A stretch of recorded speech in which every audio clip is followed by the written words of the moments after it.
Yeah, this is the video that I was gonna play about foods. So, I mean, this is the 15 types of food that are vitamin D rich. We'll just go through it, and because it shouldn't be too long, it should be like a few minutes.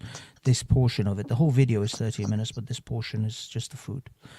Practical and most effective. Let me know if you can hear Number it. 15, margarine. I can hear it. Margarine. So in America and in Europe, they fortify a lot of these foods, up to 15 international units per tablespoon. But how practical is it? I don't recommend anybody go eat more margarine. There's a lot of videos now how butter is actually better than margarine. In America, they've banned trans fats, but I won't get into that. That's why it's number 15. Number 14, fortified plant-based milks. So if you're vegan, your almond milk, your soy milk, there's 144 international units per cup in soy milk and almond milk. It's a great choice. For vegans, it's very practical, but it's number 14 on the list. 13, fortified cereals. So if you have kids, I know I have 4 kids, it's hard to get them to eat, but 1 cup of fortified cereal now has about 100 international units. They're getting vitamin D into a lot of these foods. For a kid, it's practical, but you're getting a lot of sugar, you're getting a lot of filler, a lot of processed garbage in there. It's probably not the best choice. Number 12, beef liver. 3.5 ounces have 50 international units. For my carnivore fans out there, most meats are just loaded with nutrients. So your B vitamins, especially your B12, your vitamin D, there is a lot of nutrition in beef. So I'm a huge fan of supplementing beef in your diet. It's very nutrient rich, potentially not the cheapest thing to eat with the high inflation economy now. Number 11, fortified orange juices. I'm normally not a big fan of juices because a lot of my patients are diabetics. It's very high in sugar, but there is 100 international units in fortified orange juice. You get some vitamin C. There's some benefits, but reality is you might as well just take a supplement and skip the sugar in that case because it is synthetic in this fortified food. Number 10, egg yolks. For me, this personally makes it a lot higher. There's a lot of bad press about egg yolks and eggs, but I have a great video, all the lies, all the secrets about eggs. If you eat eggs in your diet, I'm not going to ruin it for you. Watch that video, but so much nutrition, so much vitamin D in your eggs, especially if you get farm-raised eggs. There's a lot more omega-3, a lot more vitamin D in your eggs. I would personally move eggs up a lot higher on this list, but right now it landed on number 10. But if I were to redo it, I'd put eggs higher. Number 9, cheese. The content varies, but a cheese slice is going to have like 24 to 50 international units. Not the most widely consumed, but a lot of people eat cheese out there. They love it. You're getting a little bit of vitamin D in your cheese. Number 8, fortified yogurt.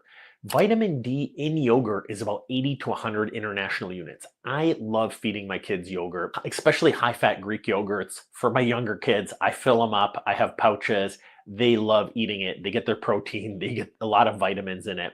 For kids, very important for me. It's probably one of my go-tos. I love eating Greek yogurt as well. Ton of protein, ton of nutrition in the right brands. Number 7, mushroom. UV exposed mushrooms are a great source of vitamin D. A 3.5 ounce serving can have 150 international units to 450 international units depending on the exposure. This is practical for vegans, vegetarians. You got to check and make sure they're UV exposed. How you would do that depends on the store. Number 6, canned tuna. Vitamin D content is 250 international units per 3.5 ounces. So eating a little bit of tuna can give you a ton of vitamin D. It's very easily available. Canned tuna is pretty cheap. It stores for a long time. The one thing I would say is going crazy with fish, potentially if they're farmed, you might have some mercury exposure. I have a video about fish toxicity down below. Check that out. That might help you out. Number 5, mackerel. Mackerel is great. 650 international units per 3.5 ounces. Getting a little bit of mackerel gives you a ton of vitamin D, ton of nutrition, ton of omega-3 fatty acids in there. Not the easiest to get, but a huge amount of vitamin D, especially in the winter if you work this into your diet. Number 4, canned sardines. The Ninja Turtles love this. That's why the Ninja Turtles are so buff, so strong. 275 international units per 3.5 ounces. Easy to store, easy to consume, not the most expensive at the store, very easily available. If you need vitamin D and you don't want to take supplements, that's a great route to go. Number 3, herrings and sardines. The vitamin D content is insane in herrings and sardines. 1,600 international units per 3.5 ounces. That's a ton. Eating just a little bit can give you a decent amount during the day. Highly nutritious food, but less common in some diets, but should be available even canned portions. Now we're getting into the good stuff. Salmon. Salmon is not the cheapest in the world, but wild-caught salmon, 1,000 international units per 3.5 ounces, depending on the variety. The more wild it is, the more international units. This is widely available. It's not the cheapest in the world, but getting a little bit of salmon, great for your omega-3 fatty acids, great for your vitamin D. And number 1, cod liver oil. This is essentially a supplement. It's so action-packed, but 1 tablespoon of cod liver oil is almost 1,500 international unit. Extremely practical if you're supplementing with a natural food. Cod liver oil. This is a less commonly used regular food item, but if you want to naturally build vitamin D into your diet, work cod liver oil in there. I go over videos about what the problem is with sunlight, especially in cold regions in the winter time. It's almost impossible to get. Okay, this is now moving into other things now, so I'm going to stop it there because that was just the food section, and it's going to go into sunlight and sunlight exposure. So yeah, that's it. Okay. Right. It appears really the top 5 are just fish. It does seem like, yeah. There was mackerel, there was sardines, and what was the other ones? Because that seemed to go through a bit too quick, actually, for me to be able to write everything down. There was milk from. Well, I mean, I'll post the link for you guys so you can always go through it. But it's sardines, mackerel, tuna, and salmon and cod liver oil. Okay, so could you put the link for that video in the private chat for me, please? Because I'll put that in the description of the video of this live stream as well when I'm done, for anyone to go back to. Brilliant. Thank you, Banksy. So, yeah. What I found alarming was that he was quite happy with fortified cereal and fortified this, and, like when something's fortified, isn't that artificial? Yes, yeah, that's what he was saying. Like certainly the first up to 10, I think, because 10 was eggs. So eggs, he said he would actually put that further up the chart, like into the top 6 or 5, because it's better than cereals and stuff. It's just these cereals, yogurts, orange juices, they are artificially adding vitamin D to these products so that people, kids can get the vitamin D in there, but they are fortified, so they're not natural vitamin D. You might as well take, as you said with orange juice, you might as well just take a vitamin D tablet instead. Yeah, because the fact that they're adding it to means that, hang on a minute, those foods don't actually have vitamin D in them naturally. Exactly. Let's be honest, cereal, what is natural in cereal? The damn thing might as well be polystyrene. It's horrific stuff anyway. So, the cereal is not. I don't consider cereal actually natural food in any shape or form. It is so processed. Margarine, cereal, like these two things, they have vitamin D. He's just simply pointing out they have vitamin D if you happen to be consuming them, but there are better alternatives, and like he said, you shouldn't be giving your kids that. There's the amount of crap that's in cereal, the sugar and all the other processed stuff. It almost makes taking the vitamin D, having the vitamin D as part of it is there's too many negatives for the one positive of having a little bit of vitamin D. I wouldn't really. I would. That's why I said I would concentrate on the top like 6 or 7. In that list, they were the only ones that were and I would consider decent. Apart from eggs, was number 10, but I would put eggs amongst the next 5 or 6 things on there, and that's it really. That's if you want to consume your vitamin D in a natural form. If you don't get sunlight, essentially, if you don't have the kind of level of sunlight that you need, and you don't want to take supplements, these are the foods you should be looking at. To at least get vitamin D that way. Yeah. I would personally, I would probably go straight to cod liver oil myself. I always found, because of the amount of other things that are good with cod liver oil, that, I mean, you can even, I mean, if you really wanted to, although I don't think I could stomach it, use it as cooking oil, maybe. I don't know. Just like cook your food with cod liver. I couldn't do it though. No, I wouldn't There's a smell to recommend it. that. Yeah, It smells funny. It smells Yeah. fishy. it is. Yeah, I mean that's why I can't take cod liver oil in its natural, like, oily form. I have to take it in those capsules because it's Yeah. horrific. It's horrific. Just with a spoon. Yeah. So how come cod liver oil would be better than just having an oily, meaning a fatty fish? I would have thought just having sardines is better than, but you wouldn't be able to take sardines or eat sardines every day. You get fed up with it. So it's to vary it. So sometimes you take cod liver oil and sometimes eat sardines and sometimes eat other fish. Precisely. Yeah, that's it. That's exactly it. If you can't stomach, I mean, some people can't stomach fish at all, but if you can't stomach fish all the time, then mix it up. A bit of salmon. Well, for me personally, sabzi polo mahi is my personal favorite. That's how I consume my fish most of the time, or sushi, sashimi, that kind of thing. That's right. Yeah. I think, Nega, you know sabzi polo mahi, right? You know what I'm talking I about. do know sabzi polo mahi very well. They have it for a special occasion, but you seem to have it every day. I like it a lot. Yes, not every day, but yeah, I do. Okay, for the non-Iranians, sabzi polo mahi is essentially fish, or it could be any fish. It could be mackerel, trout, rainbow trout, or salmon, which is what I usually have, with rice, which is mixed with a lot of. What is the herbs that is mixed with? Dill. Is it just dill? Yeah. Dill weed, chopped into the rice as it's boiling, and so it cooks with the rice, and that's it. Sabzi polo mahi. Sounds nice, Banksy. Sounds It's gorgeous. It's gorgeous. Sometimes we have it for Christmas dinner. Really? Oh, nice.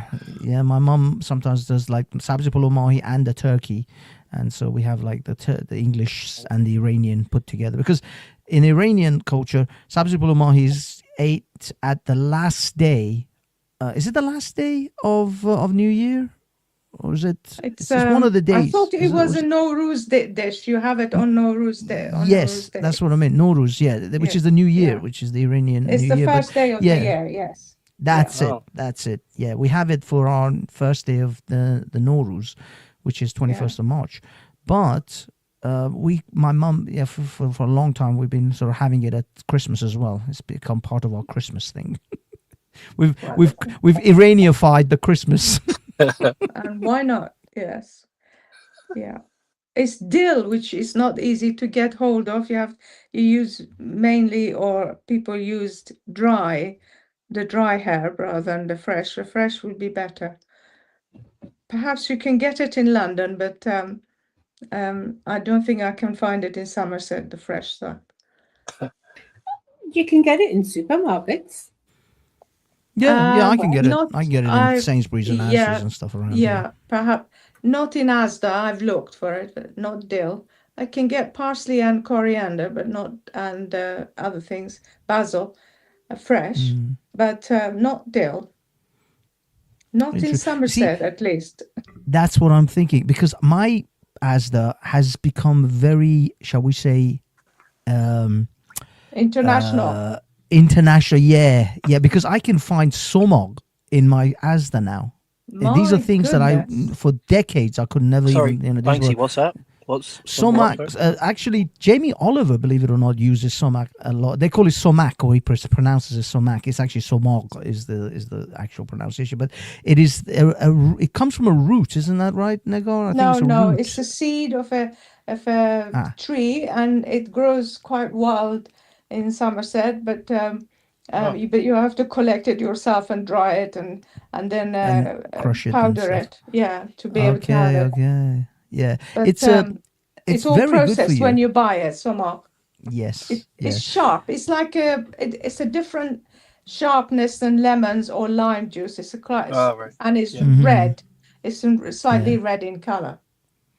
Yeah, but this is what I mean. Like in my Asda, because I believe my area has become far more ethnic, shall we say, than it used to be. It was a very, very white area for a long time, and then it's become like the ethnic crawl. You can see it, the ethnic creep, and in my Asda, I can find things that I could only find in Turkish and Iranian like supermarkets. You could never find it in Sainsbury's and Asda. These things didn't exist. But yeah, now it's become, because a lot of ethnic people have moved into the area, and so as the ethnic minority groups grow, the supermarkets accommodate that particular group. I used to, for example, find Jack Daniel's barbecue sauce and Guinness barbecue sauce. I don't know if you guys have ever used those. They're very good sauce, but I highly recommend it. They're lovely. It's just now my Asda has stopped stocking them because it's alcoholic, or at least it appears to be alcoholic, and it doesn't sell because the ethnic minority of my particular area is predominantly Muslim. So it's not selling. So they stopped stocking it. I have to go to like Sainsbury's or Marks and Spencer's and places like that to find it because, well, actually no, Marks and Spencer's, I don't think they have it, but Sainsbury's. But yeah, it's you can see the ethnic growth in your area based on what your supermarket stocks. Yeah. Yeah. Sorry, I went into politics with that one, but it's just it's just a natural. I mean, the nearest we got an international little shop near Tesco in Yeovil. Yeovil, Yeah, and we can go there and find some spices and things which are not available in Tesco. But because mainly the people who live around here are British and they're farmers. So you don't really find these things. Nobody will buy them. Exactly. That's what I'm saying. This you can see what is being predominantly sold in your area, and you can kind of get a gauge on what is your ethnic makeup of your area based on what the customer, what the. I mean, there was a time you wouldn't be able to find a aubergine in Tesco. I mean, they didn't sell it because nobody knew what to do with it. Yes. But now people travel abroad and know what the aubergines are, so they are used. They sell them. Yep, I mean things that I never saw in most of my life in Britain: pomegranates, feta cheese, or Greek cheese, which is the closest cheese that we have to Iranian cheese in the UK, or Turkish cheese. Now they are everywhere. They are absolutely everywhere. Saffron, very hard to find in this country in supermarkets and stuff. Now, just about every supermarket I go in has got saffron. Butter ghee. Which is, I'll be honest, that stuff is delicious, but you can see yourself get fat. It is like the calorie counts are through the roof with this stuff. But it's beautiful when you cook things with it. Sorry, what's butter ghee? Sorry, what's that? This is clarified Indian. butter. It's clarified butter, which is used in Indian cooking. All right, yep. There you go. But yeah, I mean, I can see the ethnic makeup of my perspective area over the years as the supermarket shelves essentially kind of accommodate. It's fascinating, also scary, because I moved to Britain, not India. True, but every town has a curry shop or 2 or 3. Anyway, I'm sorry. I've dragged this conversation away from the food. Yes, let's get back to vitamin D. I apologize. Oh, that's fine. Don't worry about it. I like the way the conversation flows naturally, and it's good to cover these topics, because it's not just like the foods that are listed there. You've got to think about how you're going to be able to consume them. What's also going to be beneficial to have with those foods, and therefore. I wonder, when you talk about, say, clarified butter, which is ghee, you concern yourself, Banksy, with the calorie count on that. But I wonder if that might be a beneficial fat to consume with, say, certain foods like, say, I don't know, the fatty fish, and whether it would actually help the body take in the vitamin D, because I've found, I can't remember where it was some years ago, that your body distributes the vitamins and the nutrition around, like what it ingests, with the use of fat. Yeah, well, hormones are actually a kind of fat anyway. They are little fatty molecules, I think. I don't know about the other vitamins actually, because you said last 2 weeks ago that vitamin D is a hormone, and I thought to myself, well, that's interesting. I didn't know that, and Yeah. and then I started thinking, oh, what are vitamins? I still don't know what they are. Chemically speaking, what are they? I know they are very small amounts we need in our body, but they're essential for the body to run properly. That's all that I know. But hormones definitely are fatty molecules. Smooth